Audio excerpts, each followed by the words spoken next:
दोस्तों, मानव जीवन बहुत कठिनाइयों के बाद मिलता है और मानव जीवन जीना भी इतना आसान नहीं है। हर दिन मनुष्य के जीवन में तरह तरह की मुसीबतें आती रहती हैं और साथ ही उसका दिमाग कमजोर हो जाता है। आज की इस कहानी के माध्यम से जानते हैं कि मनुष्यों में ऐसी कौन सी आदतें पाई जाती है जो उनके दिमाग को धीरे धीरे कमजोर करती हैं। मित्रों, दिमाग हमारे शरीर का महत्वपूर्ण अंग है। हमारे शरीर के अंदर होने वाली हर क्रियाएं मस्तिष्क से ही संचालित होती हैं।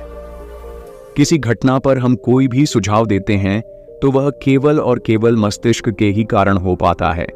अगर आप अपने किसी भी शरीर के हिस्से या हाथ को मोमबत्ती की तरफ लेकर जाते हैं तो वह आपके हिस्से को जला देती है, लेकिन इसका संदेश सबसे पहले मस्तिष्क तक पहुंचता है और तभी आप अपना हाथ जल्दी से हटा लेते हैं, क्योंकि आपके मस्तिष्क में यह बात आ जाती है कि अगर हाथ को मोमबत्ती के पास ज्यादा समय तक रखा तो हाथ जल जाएगा। यदि व्यक्ति का मस्तिष्क ठीक से काम ना करे तो वह इस दुनिया में जीवन जीने के लायक भी नहीं रह सकेगा। सभी जीवित प्राणियों में मस्तिष्क जन्म से होता है और इसका विकास उम्र के साथ होता रहता है, लेकिन कई बार हमसे जीवन में कुछ ऐसी गलतियां या आदतें बन जाती हैं जो हमारे मस्तिष्क को कमजोर करती हैं, और इन आदतों के लिए कोई और नहीं बल्कि हम स्वयं जिम्मेदार होते हैं। दोस्तों, महात्मा बुद्ध की शिक्षा हर किसी के जीवन को नई दिशा दे सकती है। एक समय की बात है, महात्मा बुद्ध अपने कुछ शिष्यों के साथ यात्रा पर जा रहे थे। चलते चलते वे एक जंगल के में पहुंचे और अंधेरा होने लगा। महात्मा बुद्ध और उनके शिष्यों ने निर्णय लिया कि आज की रात वे यहीं पर बिताएंगे और कल सुबह होते ही आगे की यात्रा पर निकलेंगे। उन सभी शिष्यों में से बुद्ध के एक परम शिष्य भी थे जो कि कद में नाटे और बहुत भोले भाले थे। सभी शिष्यों में से इस शिष्य की आदत बिल्कुल अलग थी। जहां सभी लोग 7 से 8 घंटे की नींद लेते थे, यह महाशय केवल 3 घंटे ही सोते थे। इनका मानना था कि जो लोग अधिक सोते हैं वह आलसी होते हैं।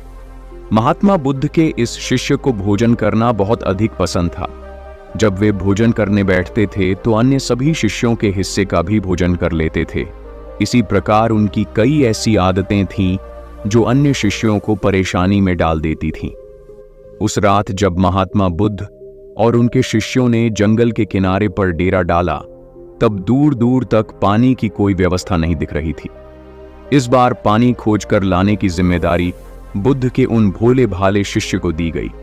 महाशय मटका लेकर पानी की खोज में निकल पड़ा। उसका शरीर पहले से थका हुआ था।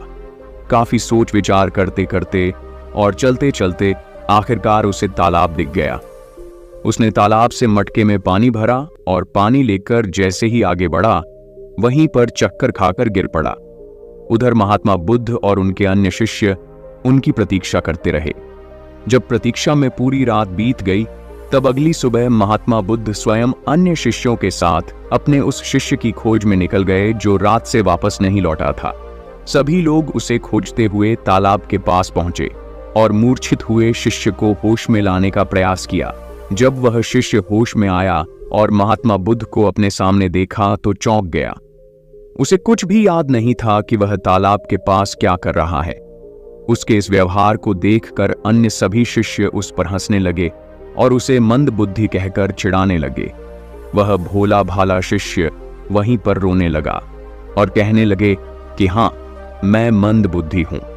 तब महात्मा बुद्ध ने सभी को शांत कराया और अपने शिष्य को समझाते हुए बोले कि हम सभी ने देखा है, तुम्हारी आदतें अन्य मनुष्यों से बिल्कुल अलग हैं।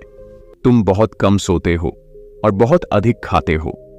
मैंने तुम्हारे अंदर एक नकारात्मक जीव को महसूस किया है जो तुम्हारे मस्तिष्क को दिन रात कमजोर कर रही है। तब वह शिष्य और अधिक तेज से रोने लगा और कहने लगे कि गुरुदेव, अब आप भी मुझे मंद बुद्धि कह रहे हैं। तब महात्मा बुद्ध ने कहा कि नहीं, ऐसा नहीं है। तुम एक होशियार और बुद्धिमान मनुष्य हो, किंतु तुमने कुछ ऐसी आदतों को पाल रखा है जिसके कारण तुम्हारा मस्तिष्क कमजोर हो रहा है। तब शिष्य ने कहा कि हे गुरुदेव, ऐसी कौन सी आदतें हैं जिनसे मनुष्य का मस्तिष्क कमजोर होता है? तब महात्मा बुद्ध ने कहा कि आज मैं तुम्हें बताता हूं कि ऐसी कौन सी आदत है जो मनुष्य के मस्तिष्क को कमजोर करती है। मेरी बात को सभी लोग ध्यान से सुनना। महात्मा बुद्ध ने बताना प्रारंभ किया। पहली आदत, नींद के महत्व को समझने में भूल करना। कई ऐसे व्यक्ति होते हैं जो नींद को गंभीरता से नहीं लेते हैं। उनका यह मानना होता है कि ज्यादा सोना समय की बर्बादी होती है। यदि वे कम सोएंगे तो अधिक कार्य कर पाएंगे और अधिक सक्रिय रहेंगे, जबकि यह सोचना बिल्कुल गलत है। नींद हमारे शरीर की एक मुख्य आवश्यकता है। दिन भर काम करने के बाद जब शरीर थक जाता है तो उसे कम से कम 5 से 6 घंटे की नींद की आवश्यकता पड़ती है। तभी जाकर वह अगले दिन के लिए सक्रियता से तैयार हो पाता है। कम सोने वाले व्यक्तियों की मानसिक क्षमता भी कमजोर मानी जाती है। इसीलिए मस्तिष्क को तरोताजा और तेज रखना है तो रोज 5 से 7 घंटे जरूर सोए। दूसरी आदत, आवश्यकता से अधिक भोजन करना। कई व्यक्ति ऐसा सोचते हैं कि एक ही जीवन मिला है, इसलिए इसे खाने पीने और मौज करने में बिताना चाहिए, और इसी सोच के कारण वह आवश्यकता से अधिक खाना खाने लगते हैं। न तो उनके खाने में किसी प्रकार की कोई गुणवत्ता होती है और न ही वह कभी खाने की मात्रा पर ध्यान देते हैं। कई लोगों को लगता है कि अधिक खाने से शरीर को अधिक ताकत मिलती है, जबकि ऐसा कुछ नहीं है। अधिक खाने से शरीर में केवल बीमारियां ही लगती हैं, कभी पाचन संबंधी बीमारी तो कभी शरीर का मोटापा। यह सब कुछ खाने की गलत मात्रा और उसकी गुणवत्ता के कारण ही होता है। जब व्यक्ति का शरीर बीमार रहेगा तो इसका असर मस्तिष्क पर भी होगा। इसलिए अपने मस्तिष्क को तेज रखने के लिए सही मात्रा में और सही गुणवत्ता वाला भोजन करना चाहिए। तीसरी और खास आदत, खुद को कार्य करने की मशीन समझना। इस संसार में कई ऐसे व्यक्ति हैं जो दिन रात काम के पीछे भागते रहते हैं और इस बीच ना तो वे अपने शरीर को आराम देते हैं और ना ही कभी अपने परिवार को समय देते हैं। ऐसी आदतों से उनके जीवन में तनाव बढ़ जाता है और एक दिन ऐसी थकान हो जाती है कि फिर वह पहले के जितना सक्रिय नहीं हो पाते हैं। इसलिए अगर आप भी खुद को कार्य करने की मशीन समझ रहे हैं तो आप अपने शरीर को खराब करने के साथ साथ अपने दिमाग को भी खराब कर रहे हैं। इस आदत को आज ही खत्म करें और एक सामान्य जीवन जिए। जितनी आवश्यकता है उतना ही कार्य करें। चौथी आदत, बुरी आदतों की भरमार रखना। कई व्यक्तियों में आलस्य इतना अधिक होता है कि वह किसी भी काम को ठीक से नहीं कर पाते हैं। उनके शारीरिक और मानसिक शक्तियों में अक्सर कमजोरी पाई जाती है और इस कमजोरी का मुख्य कारण होती है उनकी गलत आदतें, काम को टालना, आवश्यकता से अधिक सोचना, बेकार की बातों पर चिंता करना। ये सभी दिमाग को कमजोर कर देने वाले लक्षण होते हैं। इसलिए यदि सही जीवन जीना है और दिमाग को तेज रखना है तो सबसे पहले अपनी बुरी आदतों को खत्म करें। पांचवी आदत, खुद की बुराई और कमजोरी देखना। कई बार व्यक्ति के सामने ऐसी परिस्थितियां आ जाती हैं जिनमें वह खुद को असहाय और कमजोर अवस्था में पाते हैं, लेकिन इस अवस्था से निकलने के स्थान पर वह स्वयं को ही कमजोर मानने लग जाते हैं। खुद की बुराई करना और खुद को कमजोर देखना इंसान की सबसे बड़ी गलती होती है। यह कार्य जीवन में कभी नहीं करना चाहिए, क्योंकि यह आपके जीवन की प्रगति में बाधा बनती है। इससे आपके मानसिक स्वास्थ्य को हानि पहुंचती है, आत्मविश्वास में कमी आती है। अपने दिमाग को तेज बनाए रखने के लिए खुद की बुराई कभी दूसरों के सामने नहीं करनी चाहिए, या स्वयं ही स्वयं की बुराई कभी नहीं करनी चाहिए। स्वयं को सकारात्मक बातें बोलनी चाहिए ताकि दिमाग सही दिशा में कार्य कर सके। छठी आदत, दिमाग में अतीत की नकारात्मक बातों को इकट्ठा रखना। कई बार व्यक्ति के जीवन में कुछ ऐसी अप्रिय घटनाएं हो जाती हैं जिन्हें वह चाहकर भी नहीं भुला पाते हैं, लेकिन एक सत्य यह भी है कि आप पीछे के समय में जाकर उस घटना को नहीं बदल सकते हैं। वह समय तो बीत चुका है और उसका जो भी प्रभाव आपके जीवन पर पड़ने वाला था वह पड़ चुका है। तो फिर दिमाग में अतीत की यादों को रखना कूड़ा इकट्ठा करने के समान ही होता है। जब अधिक कूड़ा इकट्ठा हो जाता है तो उसमें से बदबू आने लगती है और वह सड़ने लगते हैं। दिमाग के साथ भी कुछ ऐसा ही है। आप जितना अधिक पुरानी बातों को और नकारात्मक बातों को इकट्ठा रखेंगे वह आपको उतना ही अधिक परेशान करेगी।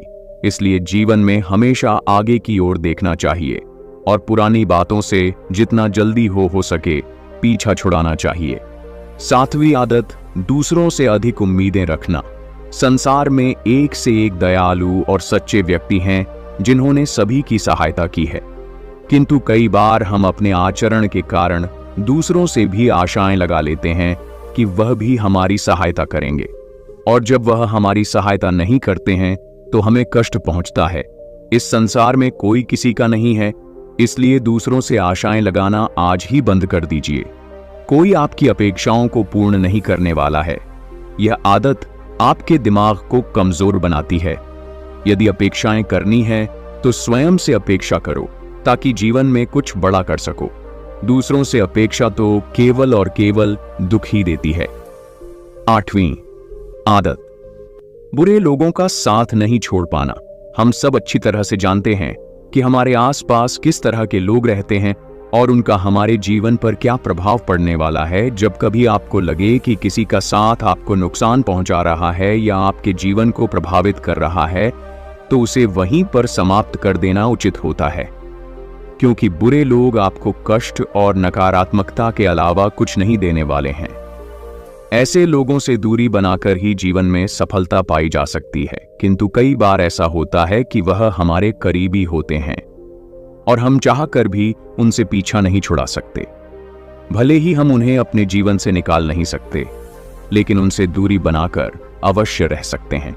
बुरे लोग आपके दिमाग को प्रभावित करते हैं, इसलिए दिमाग को सही रखने के लिए ऐसे लोगों के संपर्क में बिल्कुल ना रहे। 9वीं आदत, स्वयं की गलतियों को अनदेखा करना। कई बार व्यक्ति से यदि कोई गलती हो जाए तो वह उसे पूरी तरह से अनदेखा करते हैं और जिम्मेदारी लेने से बचते हैं, जबकि यह आदत आपके जीवन को असफलता की ओर ले जाती है। कभी भी यदि आपसे गलती हो जाए तो उसे पूरे मन से स्वीकार कर लेना चाहिए, साथ ही क्षमा मांग लेनी चाहिए। इस संसार में पश्चाताप से बड़ी कोई क्षमा नहीं होती है। यदि गलती करने के बाद आपको सच्चे दिल से पश्चाताप है तो उसका पाप आपको कभी नहीं लगता। जो व्यक्ति जिम्मेदारी लेने से डर लड़ते हैं वह दिमाग से कमजोर होते हैं, जबकि सच्चाई के साथ सभी का सामना करने वाला व्यक्ति अधिक हिम्मती और दिमाग से तेज होता है। 10वीं आदत, अपनी असफलताओं के लिए दूसरों को जिम्मेदार मानना। सफलता और असफलता एक ही सिक्के की दो पहलू हैं। दोनों ही परिस्थितियों में हमें स्वयं इस बात का आकलन करना चाहिए कि यह सफलता या असफलता हमारे जीवन की महत्वपूर्ण घटना है और इसकी सारी जिम्मेदारी हमारी है। कई बार यदि हम किसी काम में असफल हो जाते हैं तो हम उसके लिए अपने माता पिता, गुरु इत्यादि को जिम्मेदार मानने लगते हैं। यह आदतें आपके दिमाग से कमजोर बनाती हैं। कभी भी अपनी असफलता के लिए दूसरों को जिम्मेदार नहीं बनाना चाहिए, बल्कि स्वयं की मेहनत पर विश्वास रखना चाहिए। इस प्रकार बुद्ध ने उस व्यक्ति को ऐसी आदतें बताईं जो उसके दिमाग को दिन रात कमजोर कर रही थीं। उस व्यक्ति ने सच्चे मन से बुद्ध को बताया कि हाँ, यह सब उसकी आदतें हैं और वह अपनी इन गलत आदतों के लिए स्वयं को जिम्मेदार मानता है। साथ ही वह वादा करता है कि वह इन सभी गलत आदतों से छुटकारा पाने के लिए पूरा प्रयास करेगा।